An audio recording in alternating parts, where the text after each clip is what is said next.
I don't even use like auto layout. I just eyeball everything. I was always a bit of overachiever. Like I never had a summer vacation during the entire time of my study. I also built terrible designs in Webflow, so I think I prefer building my own designs now. I had a client, so one day he pissed me off. So at 3 a.m. in the morning, I started applying for jobs. Okay, Özge. So I just heard that you quit your job at Snowhouse Studio. You were a Webflow developer there, so what happened? Why did you quit? The official title was digital designer and Webflow Oh, developer, so I was doing web design and some graphic design work as well. I think it's great to work at an agency with a team. When I first started doing Webflow jobs and websites, I was doing everything myself, obviously, and then trying to figure out, I don't know, if there's a custom integration, whatever. But when I first started, I was still doing that, and my project manager said, like, stop, you don't have to do this alone anymore. We can help, we can figure it out. And it was great, actually. But at the same time, I think I missed the freedom part of freelancing. I mean, it wasn't like super strict, but you have to be here every day at the same time, yeah. constantly. And then you don't get to pick projects. Sometimes it's like projects you don't like. So I thought like I might go back to freelancing and try again. So yeah, that's the Yeah. reason. But to my knowledge, Snowhouse Studio is in Iceland and you are in Mhm. Turkey. So how did you find Snowhouse? Actually, they had a job posting on a Words website. The funny thing is, I had a freelance client. So one day he pissed me off really bad. He changed something for the fifth time. So at 3 a.m. in the morning, I started applying for jobs. Okay. And then I got about three interviews, and the Snow House was the first one to hire me after a trial period. And then the others came back like offering me a job, but it was kind of too late. So yeah, that's how it happened. Me being super angry at 3 a.m. in the morning. Yeah, I totally know the feeling when you have like one like bad client, you start to see all the opportunities. It wasn't bad. I think it's still my favorite project today, Oh, okay, cool. but it was so much back and forth, so much like changing his mind about his business. I was like, I'm not doing this anymore. I need a job and like someone to face this client. But So yeah. are or were those like studio or the agency projects and your freelance projects, were there like differences or were they about the same kinds of projects? How would you describe them? I mean, with the agency, there were bigger projects. Main difference is like you're doing it as a team. So if Yeah. I'm not able to do something on my own, there's always someone to help with. Or like if I cannot handle the client, there's always a project manager to step in. And I think it's been great. It taught me a lot. Yeah. Okay, how about from this point forward? Are you gonna do just freelance work or are you gonna maybe try to search a new agency job for you? I think I'll do freelance for a while because I also like working on my own thing and doing it on my own timing, let's say. I think I've learned a lot while working at an agency and I'm more confident in like the whole client relationship part. I have more strict boundaries. I know how to manage their expectations. I know how to start and how to give them updates better.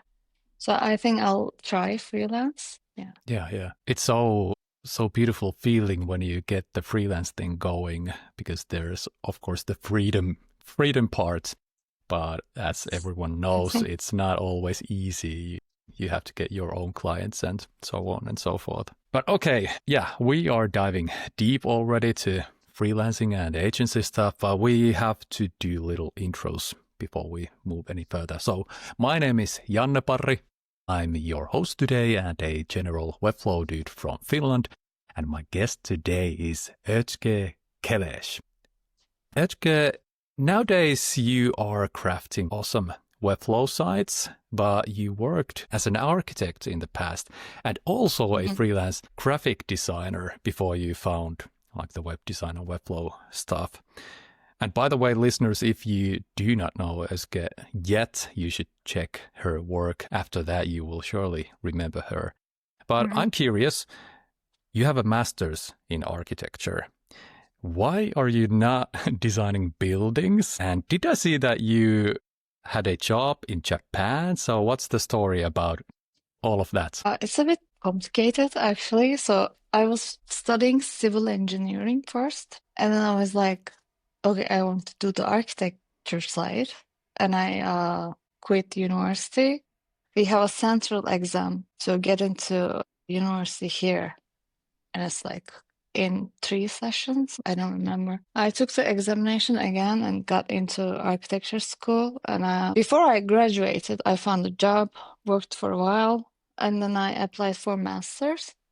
And then I moved to Japan for my master's degree. And then when I graduated, I found a job there at Nikkei, worked for a while, and then moved back to Turkey. And then I kind of needed a break. I was like super tired. I was always a bit of overachiever. I think I Yeah. was pushing too hard. So, like, I never had a summer vacation during the entire time of my study. So I figured that I can try things. I learned painting, started with acrylics and oil painting. I should go back to that actually. It's been a while. I learned like Illustrator. I got some interior design jobs. And then I tried doing graphic design. I designed posters and brochures and all that stuff. And then I learned After Effects and I did some motion design animation. And what else did I try? I tried video editing, actually. That was fun. And then one day, like one of my friends called and she had this nonprofit organization idea, architectural nonprofit organization, but it was supposed to focus on architecture students. And then like we started working on that. We had a mission statement and everything, and then we needed a website. And then we found a freelancer who could make that website, but she quoted too much that like we didn't have that money at the time. And then I said, like, I can do it. I'll design it. And then I found Webflow. I think it took me about 2 months. I designed the website and built it in Webflow. And I thought like, oh, this is fun. I can design and build it myself without any contractors or anything. So I started to take it a bit more seriously. Oh, by the way, that website, I rebuilt it for like 3 times as I learned more. So I'm like, I had no concept of classes or anything. It was super messy, the first build. And then like I started telling people what I do. I was showing people my little nonprofit website. I think I designed random websites for friends for free. And then I got my first paid client. So yeah, that's how it started. It wasn't like a decision. Like it wasn't like, okay, I'm going to learn Webflow and become a Webflow developer or anything. I was just trying everything because I really enjoy design and I'm Yeah, kind of good at learning tools. So yeah. yeah, that is actually quite common, or at least I have heard that quite a few people stumble upon Webflow when they have a need for a website. Yes. So they have some sort of own projects and they do not want to pay anyone else, or they do not just simply have a budget.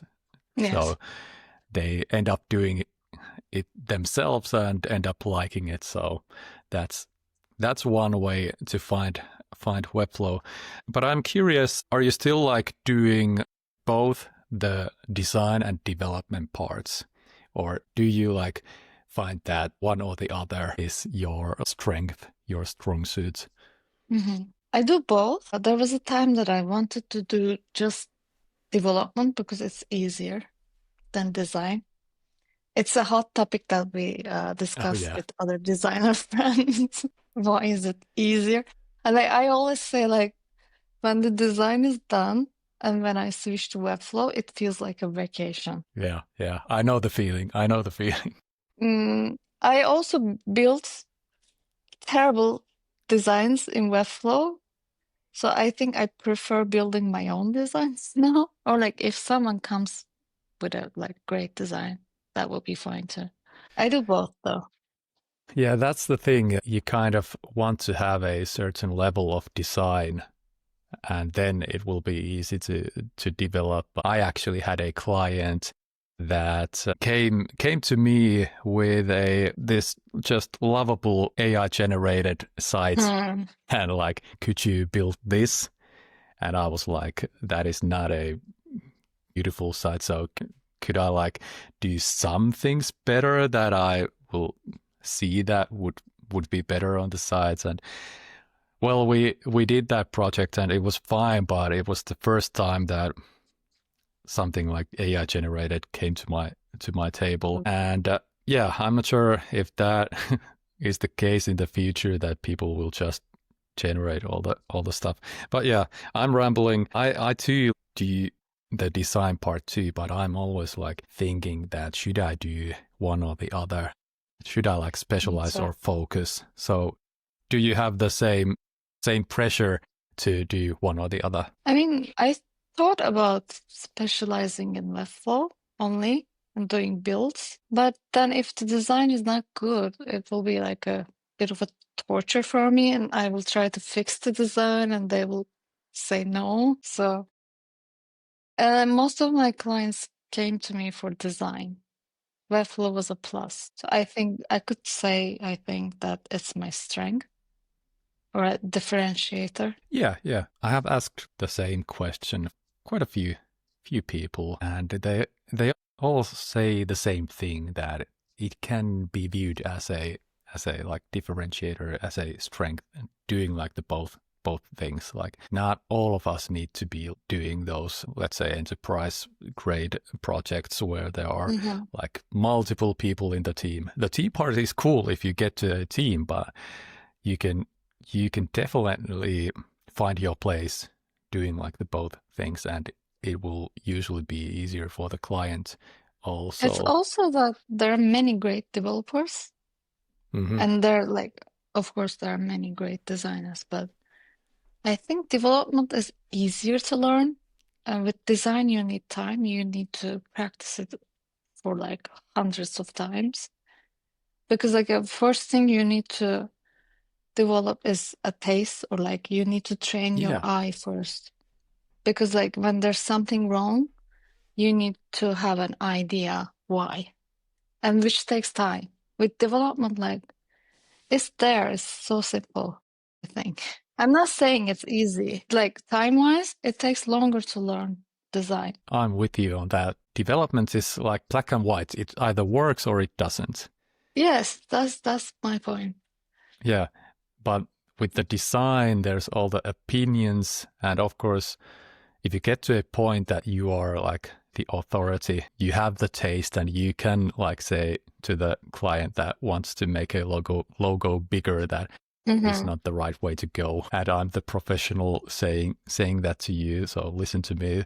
That is awesome. And but it takes more time and it's kind of as you said, it's in a way harder, but then it is also a bigger challenge, and some of us like get excited from the big challenges. So yeah, it's a tough question that I end up discussing almost in every episode.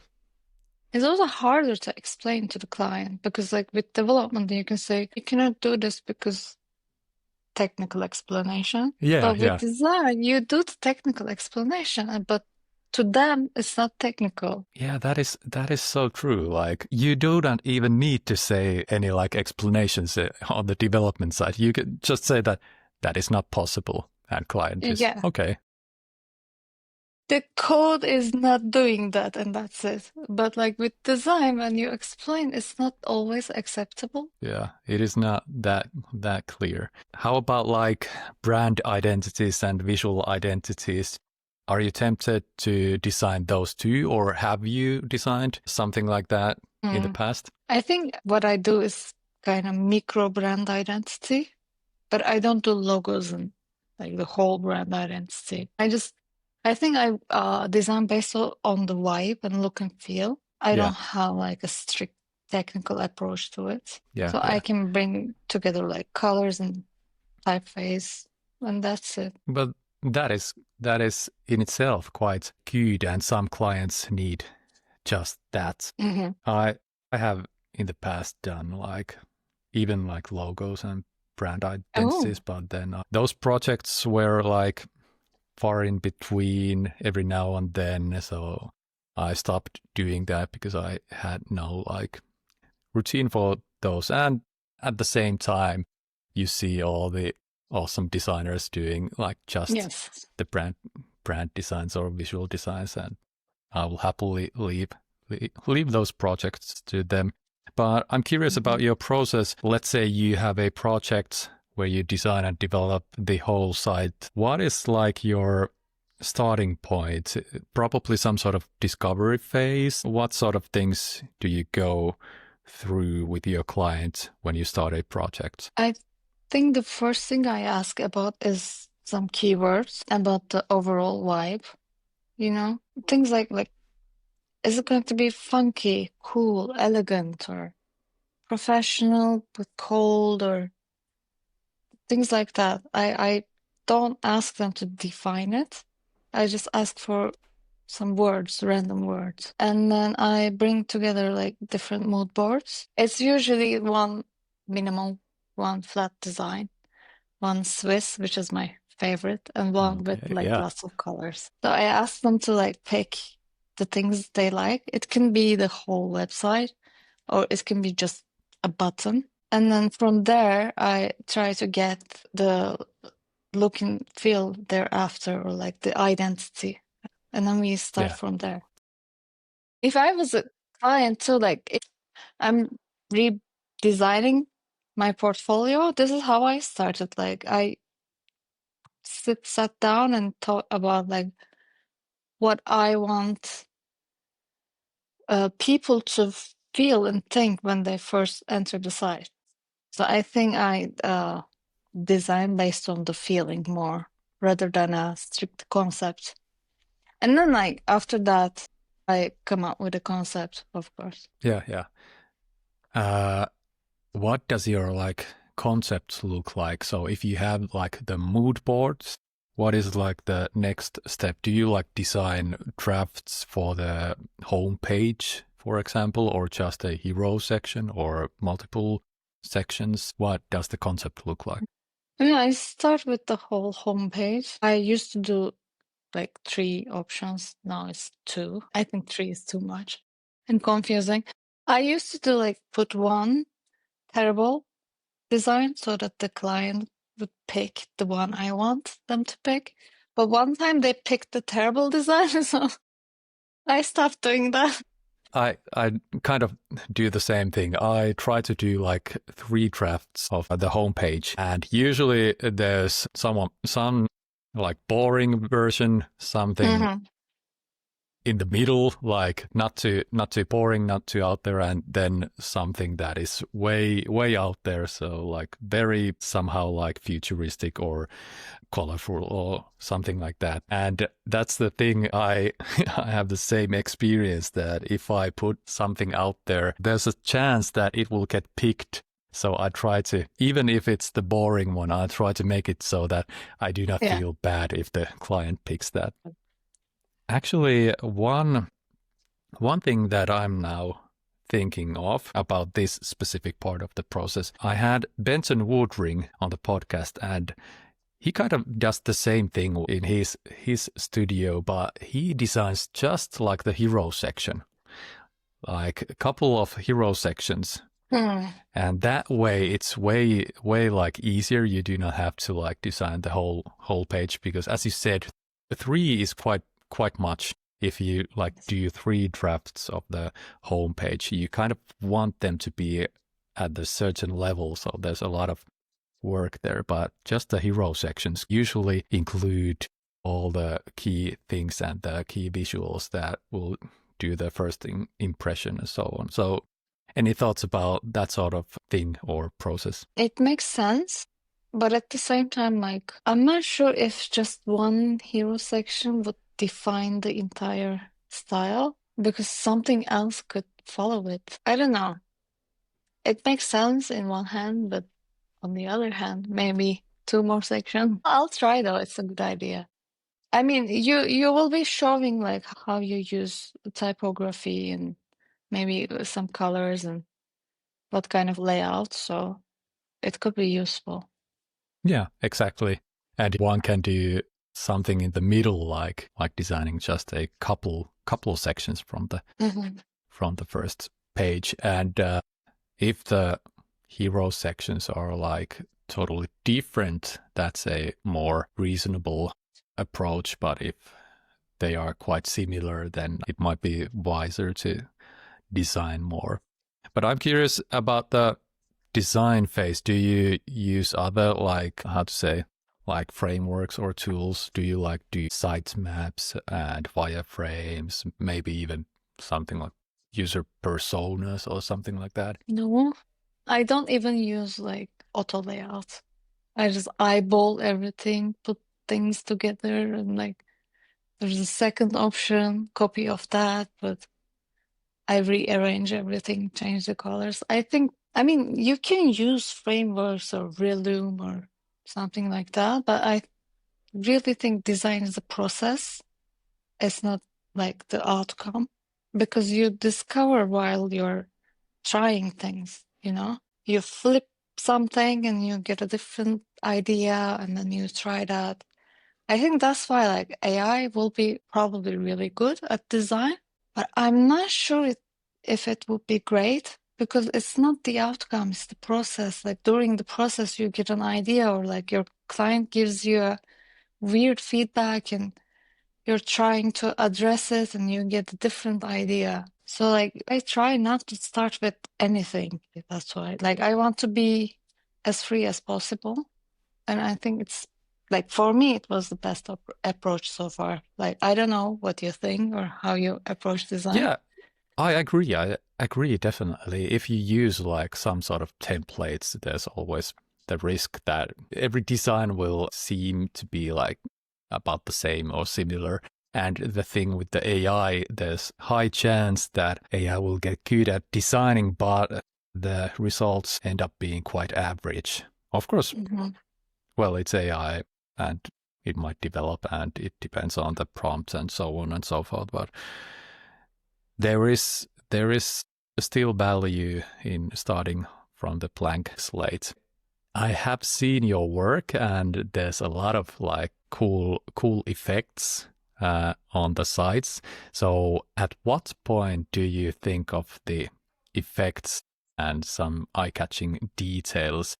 Do you incorporate them already in the design phase, or do you add them at a later stage? I always have a vague idea of them during the design phase, or sometimes I design based on that like motion idea. I think I do the motion design with like along with the whole visual design. But I don't create prototypes in Figma or anything. I just like design the thing, have ideas and notes, and then when I switch to Webflow, I start with the motion design phase. And like sometimes some ideas don't work. Sometimes they're like happy accidents, let's say, and they end up being better than what I planned. I was doing too much when I first started doing Webflow because it was like amazing. Everything is moving and like popping up. But now I think my approach is more like, I don't know, I see it as a designing a space. You walk there, you turn left, what do you see? Or like you get the sun comes out behind the clouds, the light changes, how it does effects, it's more like maybe you can call cinematic. So I either add interactions to the large things or the tiniest things. So I don't add interactions to everything now. It needs to have a logic here. We all have had that one phase that we have to do Yeah. all sorts of moving Yes. things and effects in one project, and then we like trickle it down a bit. When you first discover it, you want to make everything to, move and pop and Definitely. yeah. But you mentioned the like entering the space, and you mentioned Swiss design, and there's clearly things from the architecture background that you bring into the design. So do you see that there are like more of those things that affect your design? And you mentioned that the Swiss design is your favorite. So are there other like styles that you favor, if you may? I think I like them all. They're all my babies. I don't want to be doing the same thing all the time because it gets boring. But I also like that having a structure and the logic and I don't know, directing people in that digital space, let's say. I think I like illustrative stuff as well, a lot. Then I like designing, working on minimalist websites. What else? I think I want to learn 3D and WebGL Oh yeah, after that because it's like another layer. yeah, yeah, definitely. My website started to feel kind of flat recently. I think I wanted another layer on top of that. So I don't know, my taste keeps changing, but I think I like the straightforward logic of Swiss design. Yeah, yeah, that is a good foundation, definitely. And I feel the same temptation to add the third layer. We have all seen like awesome like 3D websites, and everything else feels a bit dull after that. But I gotta Yes. say your sites are still like very beautiful, and you could like go on with that style if you wanted. Do you find that clients come to you because of your like style, that they have seen some of your work and they come and say that we want a site like that?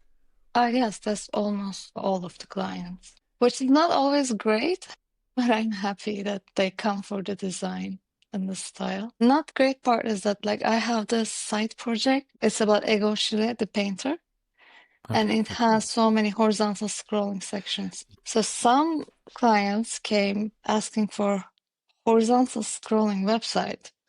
Okay, for some websites it might be good, especially if you have a storytelling.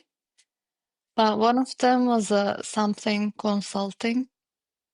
It's clearly not good for them. And I tried so hard to convince them that like that's not the best approach. So yeah, it's a bit tricky. Oh, definitely. I hate those vertical scrolls. Some websites they make sense if you have a story to tell. You know, bureaucratic, they had a 10 years of bureau website and it's all horizontal scroll. And it makes sense because it's a journey. Yeah, yeah. But even then, it could go like down. But yeah, that's just my preference. Yeah.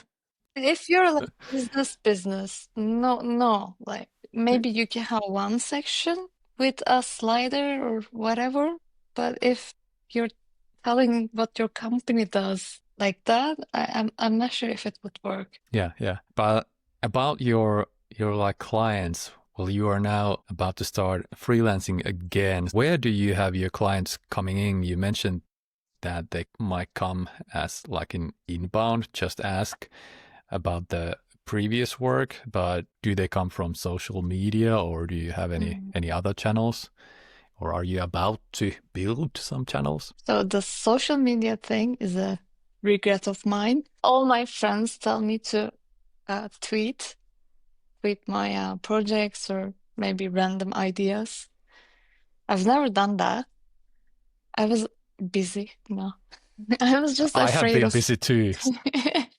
I was a bit afraid of, everyone's great and they look like Yeah. they know what they're doing and I don't want to show my little projects. I don't know. But I think I will start doing that. But the weird part is I never had to chase clients. They all came to me. There's some from Webflow experts and some via referrals. Some came from a YouTube video that Ron Segal recorded. It was a portfolio overview of a bunch of people. Okay. I got like 4 clients from that video. It was weird. That's awesome. Yeah. And what else? I don't know where some clients came from. Sometimes my friends ask if I want to take on this project or that.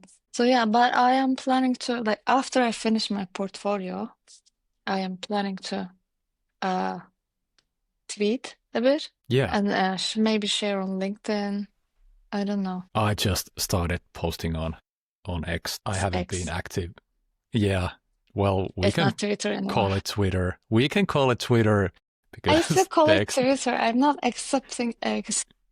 Yeah. So I started tweeting on Twitter just like a couple days ago. I haven't been active on that platform, but Mm, I felt that a lot of like Webflow talk is going on there. And yes. many people say that it's a good place to go through the conversations and maybe even get clients. So Mm. yeah, that is definitely a opportunity, an opportunity. Again, there was something on my mind. What was it? Yeah, the referrals are always like the best way to get clients, and it's great that one gets to a certain point that one can just like live with those referrals. But yeah, I'm again curious about your clients. Are they like all over the world, or are they more in Turkey, or do you have any Turkish clients, or what's the mix in your clientele? I had one Turkish client and that's it. They're all over the world. Yeah, I was actually like expecting that because I have talked with a couple of a couple of people now that like come into this community in a way that they just start doing stuff in English and they are a part of this English like Right. community and they do not like take the step on doing like the local stuff at all. But for me, I have done like Finnish mostly, like almost all of my clients have been in Finland. And now I'm thinking that I should do more like international clients. Mm. But all my stuff, most of my stuff is in Finnish. So I have a lot to work with. Well, this podcast is one part of that. I actually get more messages from people who want to learn Webflow, asking for advice or mentorship. So I sometimes meet them and tell them what I know or how I did it. So yeah, I think it's becoming a thing in Turkey as well, but I wouldn't say there's a community around it or it's like super popular. Yeah, almost no one outside of the United States says that. Webflow is big in our country. Mm. It's well, of course, it's not as big as let's say WordPress or something like that, but it's Yeah, the I same guess thing. so. Same thing here. Like we do not have a Webflow community in Finland, but there are like users and there are companies using the sites. But have you thought ever that you would like arrange a meetup or something like that? I thought about it, but if there's a meetup, it will be probably be in Istanbul and I have to go there. It's too much work, but I think I want to do it. I'm just Yeah, not yeah. sure how many people are doing Webflow because I know there's some Turkish people who are in the design sphere, they're doing Webflow, but when I stalk them, they're usually either in France or in the UK. So maybe I can like try and reach out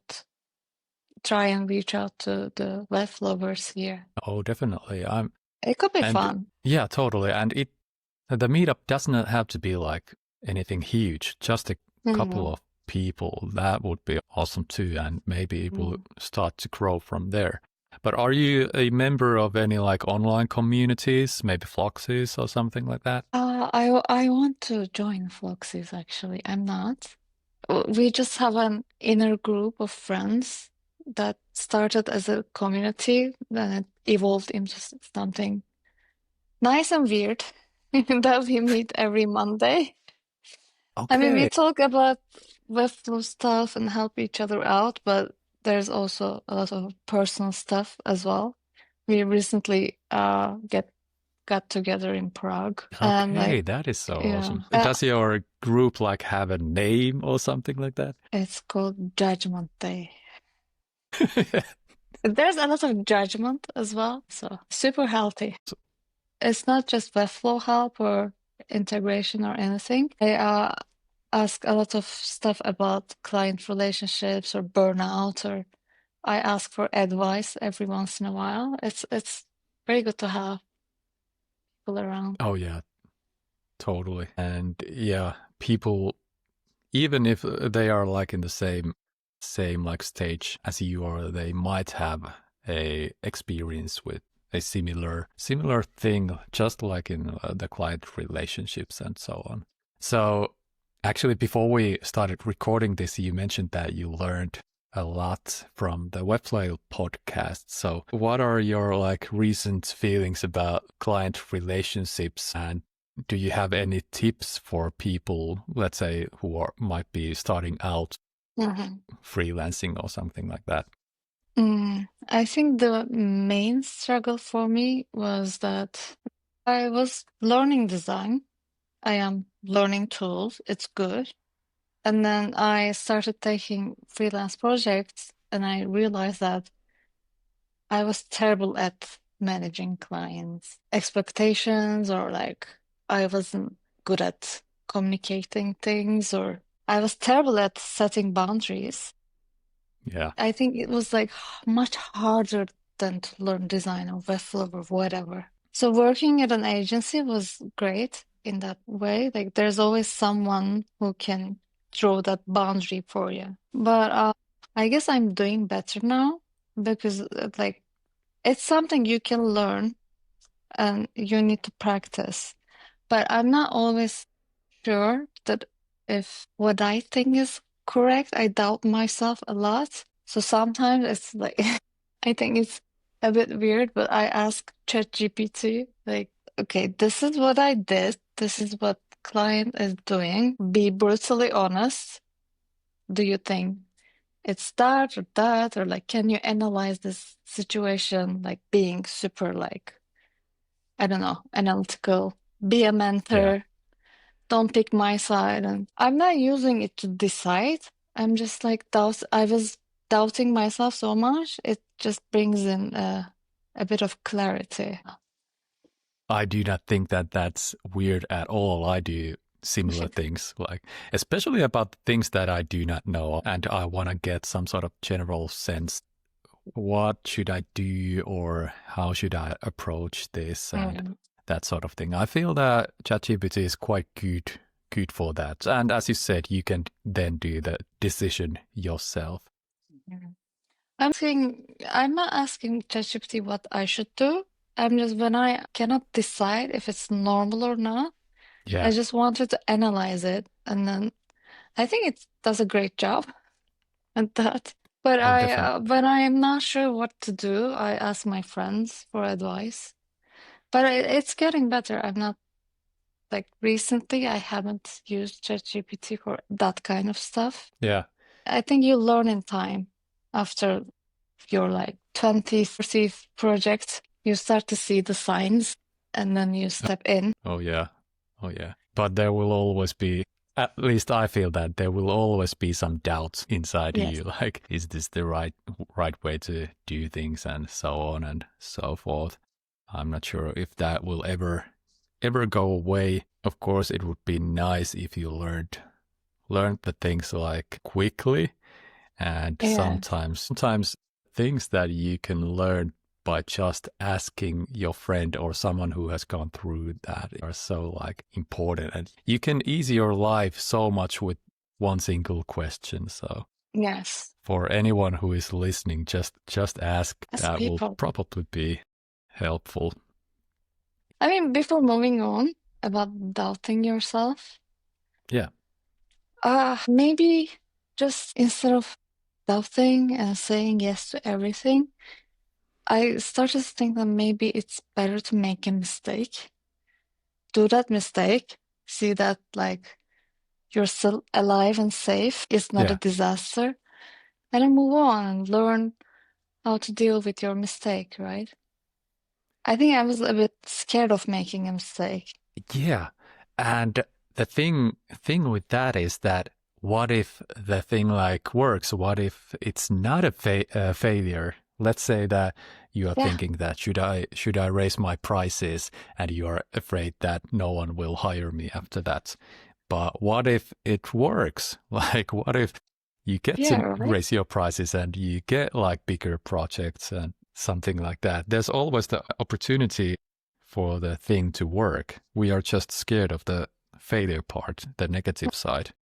But I think sometimes it's okay to fail. We are all human. We cannot do everything great. Yeah, I mean, we yeah. could try. Of course, like if you are fine with the failure, you are in a good position to learn. But I mentioned Webflow. All the shows like start with the question, "What's your relationship to failure?" Hmm. And to be a bit dramatic, everyone says that, oh, failure is great. It's the only way to learn. And I'm always like, it sucks. Everybody hates it. It's the part of life, but no one like wants it. If you can avoid failure, obviously you're going to avoid Yes. it. We're evolved to try to avoid failure. Yeah, yeah. But you have to take risks. That's Yes. the thing. I mean, I think it's more important to learn how to deal with your failure than Yeah. to avoid failing. Because like you're not going to be great at everything. It's not possible. I mean, I'm sure there are some people, but you cannot be great at everything. There will be mistakes and there will be bad times, and you need to learn how to deal with frustration and failure. You are so right about that. But if there is a person who seems to be great at everything, I believe that they are just showing us the best parts. I think there are So yeah. some who seems great at everything. I'm Yeah, jealous. I too. But maybe it's just the social media Yes, doing probably. its thing. Yeah. But okay, I want to talk about a little bit uh, more about like the development side. So, Mm. and a bit more about the process. So let's say that you have your like design ready, Hmm. and what do you do like after that? Do you have like your favorite Webflow framework? Do you have your own like clonable? How does your development start?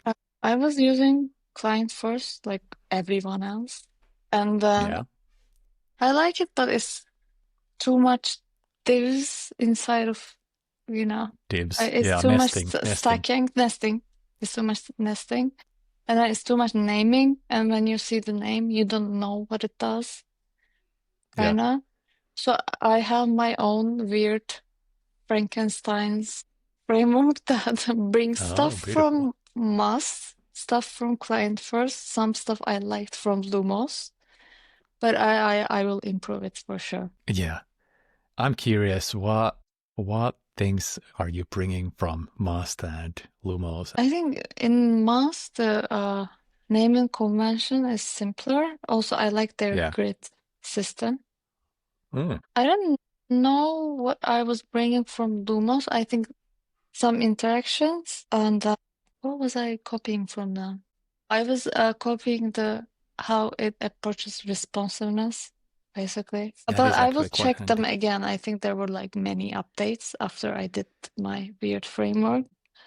Yeah, that is the thing. There are always those updates, and of course you Yes. want to update your starter template. Actually, I saw that there is a minor update to must and to those like animations or interactions, like using the GSAP things and data attributes. That is something that I have done for my projects, but it was cool to see that the framework has their own way or standard way of doing that. Hmm. But on that point, actually, what do you think of the GSAP integration or GSAP feature in Webflow? Do you use it? I used it for 3 projects. Yes.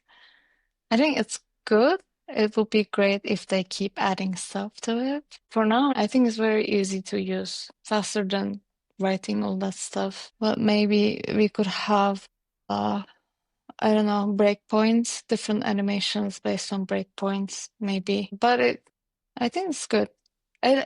I'm sure it will be great when they improve it more and add more options. Have you used it? Yeah, I have. Yeah, I have, and I actually use it more like than the custom code. I did Mm. not get on the train with all the GSAP things before this feature, so I'm kind of on the same boat that I want to see some new features, new updates. It's quite new feature, but Mm-hmm. just was it yesterday there was some updates like Lottie animations and some Ooh. other things, and I believe that there might be, if there is not yet the breakpoint stuff, it will come quite soon because I have heard people talking about that. Mm-hmm. And they also fixed the flickering thing when you have animations on the first section. Great. I'll make some changes to a website then. Yeah. So they are definitely working on that and it will be quite awesome. Mm. And I do use it on like actual client sites already. So Yeah. that's very handy. Do you have like your favorite animations? Like, do you always want to do the staggered effects with text when all the letters come Hmm. one at a time or something like that? That, and I think I love scroll animations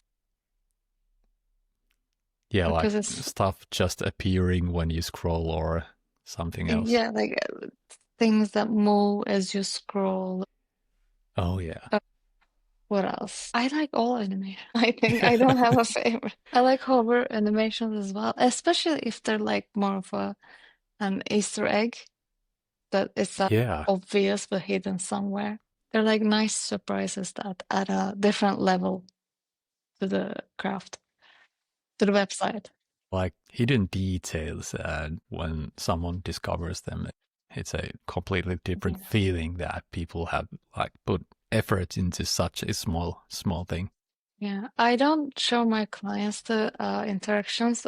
I don't do prototyping in Figma. So Yeah. when they first view, we usually do that during a meeting. And when they first see the interactions and scroll animations, they're like, oh, and they get excited. And I love watching that actually. Yeah, that is true.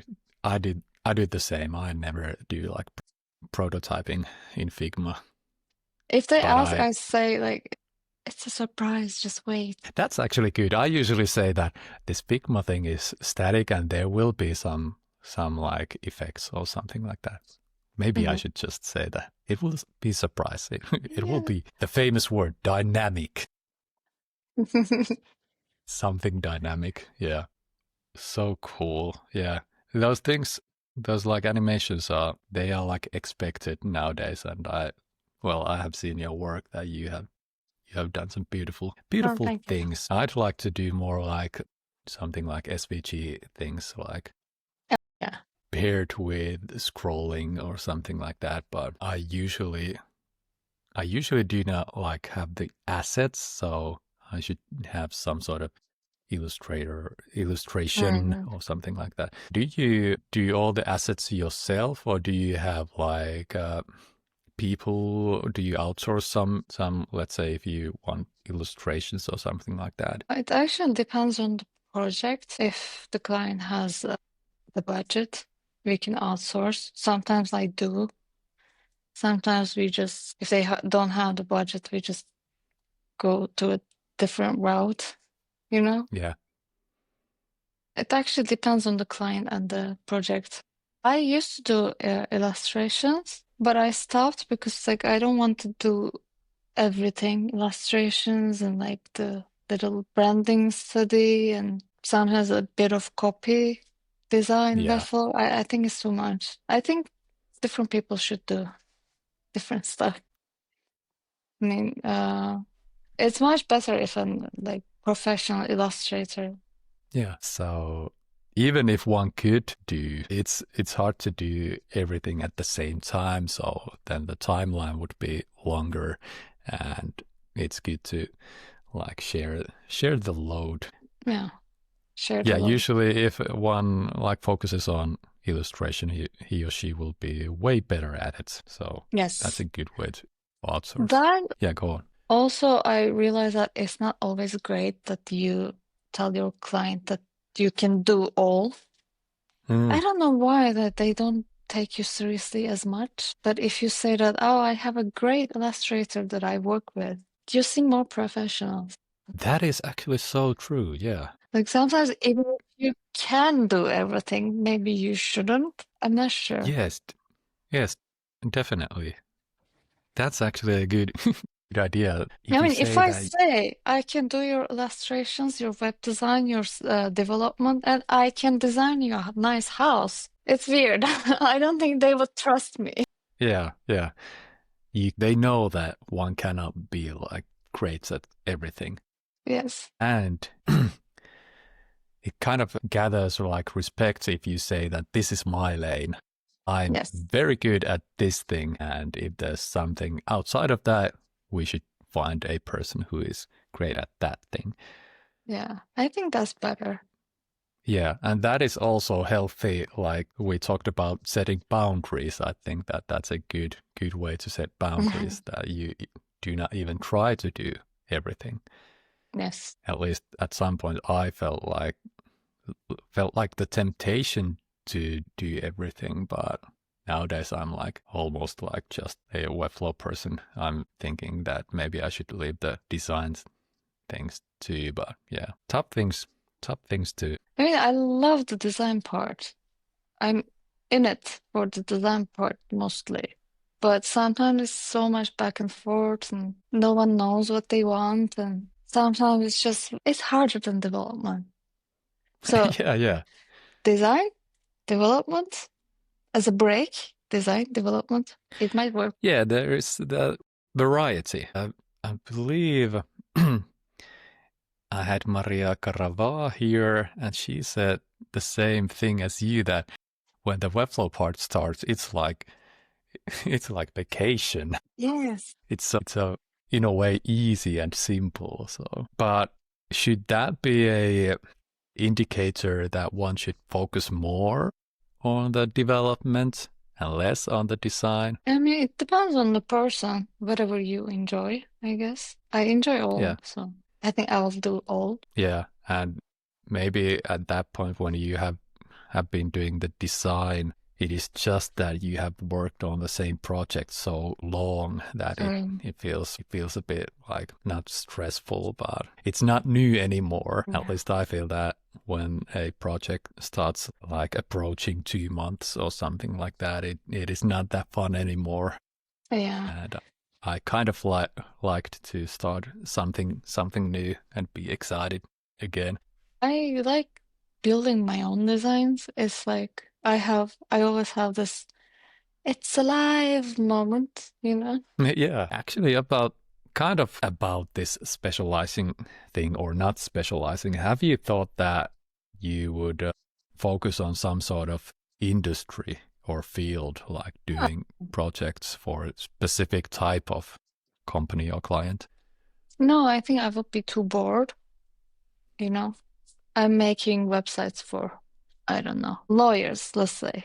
I would be bored Yeah. in about 2 months. But let's frame it that way. I make websites for people who value design, interactive websites with I don't know, cinematic facing and interactions, la la la. So you can, I think, niche down on the thing you do, but not the client necessarily. Yeah, yeah. And of course, if we use like Webflow, that is a niche in That's itself. also, yeah, a niche. So And I'm not sure if it's a good idea to niche down in one industry because it sounds boring. And yeah, also, like I can niche down on the thing I do or the style or something like that. Some people have like I'm doing WebGL and 3D. That's a niche. Client is different, right? The industry is always different. yeah, yeah. There's so many ways to niche. Yeah, it makes more sense to me. And then you can change that as well as you learn more or when you get bored. Okay, I do Oh, that, definitely. but I do that as well. Look at my new thing, you can say that. Yeah, yeah. I believe the boring part is why people usually do not niche on a specific Yes. industry. But then if one just likes a particular industry, it can be quite good because you end up Yes. like solving the same problems and you know the types of clients in and out. So there are Hmm. not like new problems, which can be boring, but can be quite nice. Okay, if I could get all the, I don't know, gallery art related websites, I wouldn't be bored. So Yeah, yeah, exactly. Yeah. because it's already something I'm interested in, and I know the details, I know how to do it, so it would be fun. Yeah, yeah, totally. Okay, if there are any art gallery owners watching this, contact me. I don't think so. Yeah, I will put all the links in the description so you can get in contact with Özge. Like hashtag art, hashtag painting. Is Yeah, this yeah. still a thing? Can you put hashtags? If they are still some Okay, sort of thing. good. But actually one thing I still want to talk with you is your portfolio. You said that you are in the process of updating your own like site. So can you tell us a bit what have you planned on your new site? Okay, the first portfolio was done in 2 weeks, design and development. I didn't think of any details, and they're like super old projects there. So right now I'm like started thinking, okay, who are my clients? What do I want them to think about me? Like the positioning, basically. Yeah. So I started with the basics. I'm still working on that because like the first thing that came out to my mouth was like, what should be the portfolio like? It should be cool. That's not an Yeah. answer. So I'm trying to figure out the details. I'm not sure, like, when I figure that out, I will think about the design style actually. I have a Figma file with like hundreds of screenshots and a lot of text because I'm trying to come up with a, let's say, brand identity even. Like, what kind of clients I don't want anymore? That's another question. Or like, what kind of projects I want to work on. For example, I don't want to work on anything that is like hero section, centered text, Yeah. about, block, block, block. Like, it's so boring to me. I don't even want to do that for money. I just started rejecting that kind of stuff. So it's more like, it's not about portfolio, it's more trying to figure out what I want.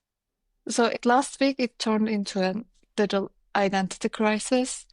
And then I decided to become a carpenter for a while because I really want to do that. I want to Yeah. make my own furniture. And then I like went back to designer and Webflow developer. So like it's a bunch of questioning, trying to decide what I like, what I don't like, what I don't want to do, even if it's a lot of money. Because it's, even if you earn a lot, if you don't like it, I mean, I'm like that. If I don't like it, it turns into a little torture. Yeah. I know the So I'm feeling. I'm trying to, yeah, clear these points, and it's more writing than designing right now. Yeah, but that's the thing with your own portfolio. You kind of have all the possibilities and you have to make the decision, but the decision is a huge one and you have to do a lot of work in order to make it clear what do you want to do. Yeah. Just the like selection of the case studies or portfolio pieces, of course those are important.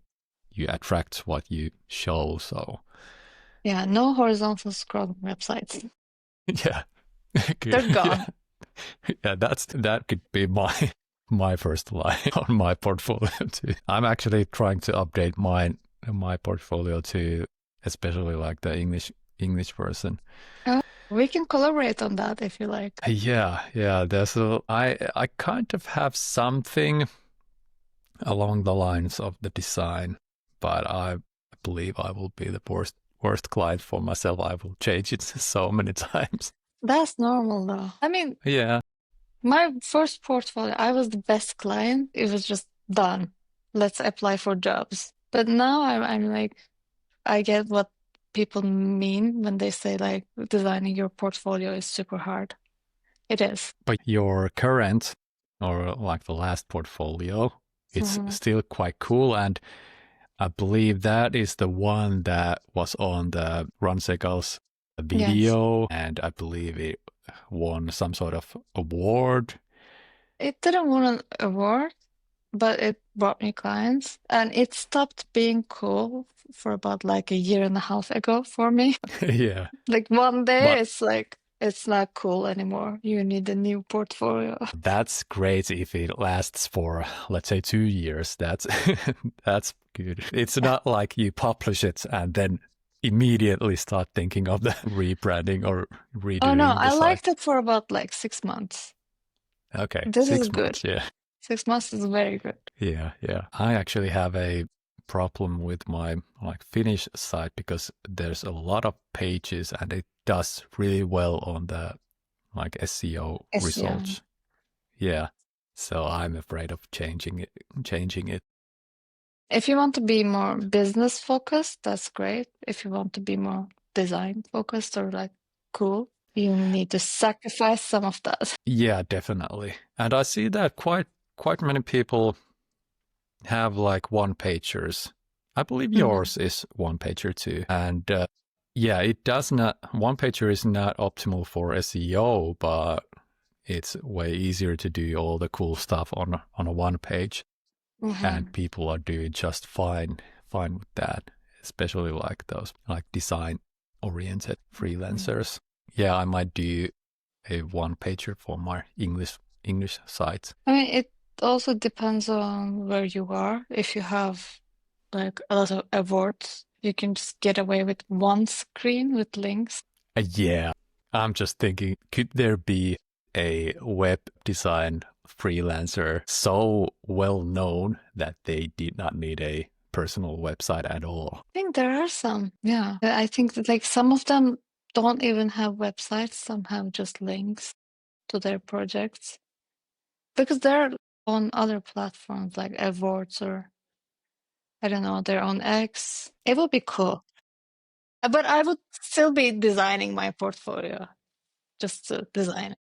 There are those like inspiration sites like Dribble and Behance and such. Do you actually use any of those or Pinterest or something like that? No, I should. I should post there as well.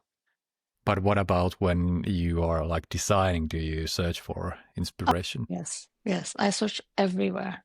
Pinterest, Dribble, Behance, all those awards websites. There are many.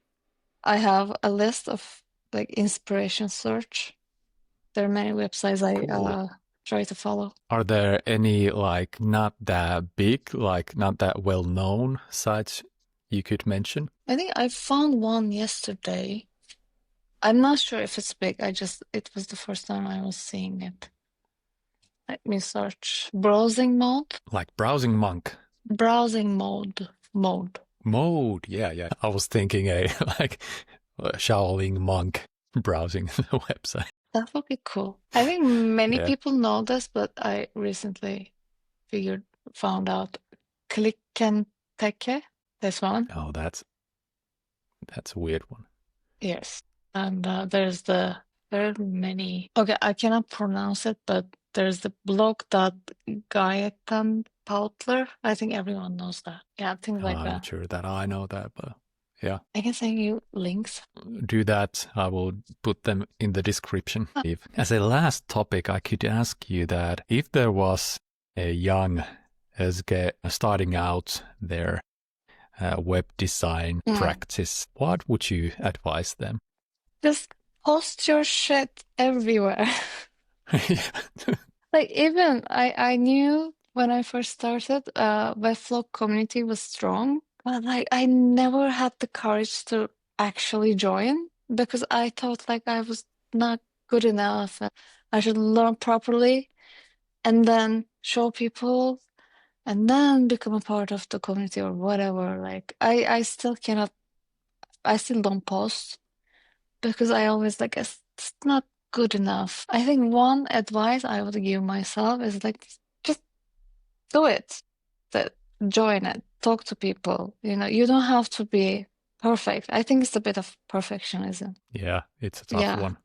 I still don't think I'm good, but I will try to do it anyways. Yeah, I can say that you are good. And the posting thing, it will get easier when you start doing that. And actually, I found this sort of mind trick recently because you know that everyone is doing those AI generated posts like And yeah, on X or LinkedIn and so on. Like not even like the images, just like text. And I have found that it's hard to do like text posts because English is not my native language. So I have to be careful not do any mistakes. But nowadays, yeah. mistakes are the mark of a human being. So if you have Uh, a perfect text, you might be doing that with an AI.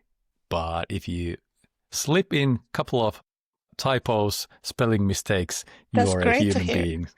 That's Yeah. great to hear because English is obviously not my first language. And like before I send an email or tweet post, I'm like, is this the right word? And I start correcting things.